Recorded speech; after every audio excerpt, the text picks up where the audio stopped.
en 2021, quoi qu'il arrive.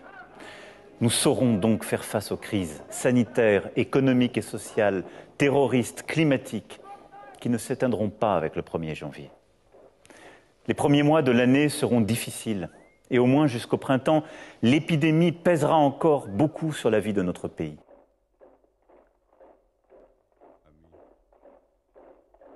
Les publics pour lesquels la mise en œuvre de la vaccination est en effet la plus délicate et la plus longue.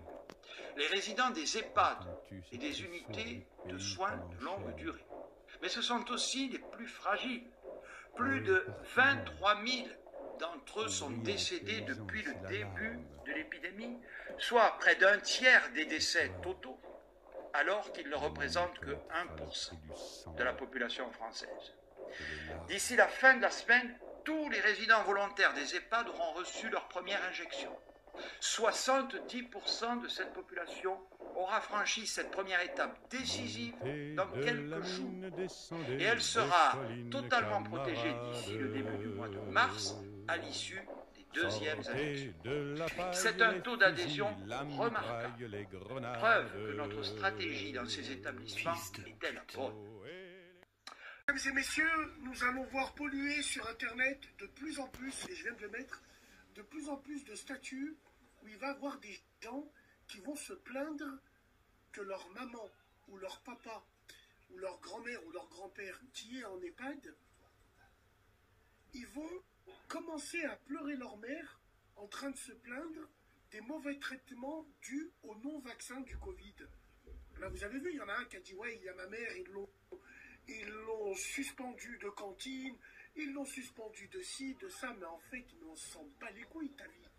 Vu que t'es pas un homme, à partir du moment où tu mets ta mère et ta grand-mère dans une maison de retraite, c'est que t'es pas un homme. C'est qu'il y a un truc qui va pas. Pourquoi est-ce que tu viens te plaindre? Oui, il y a un truc qui va pas. Pour mettre ta mère, ta grand-mère, les anciens de ta famille dans une maison de retraite, c'est qu'il y a un vrai problème.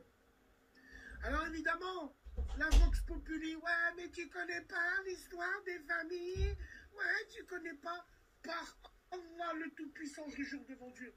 Même si ma belle-mère, elle prépare des soupes dans un chaudron en jetant des grenouilles, je la prends quand même. Tout est une question, j'ai pas envie de dire d'éducation, parce qu'on n'a pas été éduqué pareil. On peut être bien éduqué, mais pas avoir les mêmes valeurs et les mêmes principes. Le roi Hassan II, Rayahmou, grand homme, il disait que sa société, elle disparaîtra le jour où il y aura des maisons de retraite, chez lui ou au bled. Je sais pas s'il y en a, mais de son temps, tu n'en avais pas. C'est toute une philosophie de vie. Venez pas vous plaindre, on s'en cogne de vos vies. Ouais, on ne veut pas vous écouter, parce que vous avez fait un choix de facilité. Comment voulez-vous réclamer et demander à des gens, même si vous les payez, en plus vous payez une fortune, hein, c'est ça qui creuse le trou là, vous payez une fortune pour mettre vos grands-parents, vos parents dans des EHPAD, et vous voulez que les gens s'occupent bien d'eux. Oh, c'est un travail pour eux, hein. Ils viennent, ils pointent, hein, ils s'en battent les couilles, hein. À part 1 sur 1000, et encore je suis large, 1 sur 1000 qui travaille avec des convictions, qui vient avec le cœur. Le reste, ils sont tous là pour les fiches de paye. Donc, venez pas demander des traitements dignes d'un traitement familial quand la propre famille, elle s'en bat les couilles.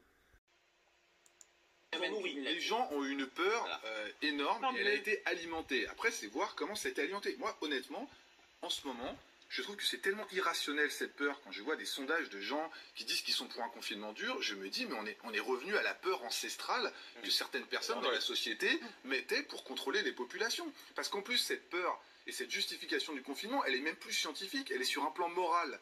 C'est-à-dire vous devez vous confiner moralement pour protéger les autres, mais il n'y a même plus d'arguments scientifiques. Et vous êtes immoral si vous ne le faites pas. Exactement. Je pense honnêtement qu'il y a une sorte de perversion de certains d'essayer de jouer sur la peur pour garder cette espèce de contrôle sanitaire de la population. Moi, c'est ce que je pense. Alors moi, je me suis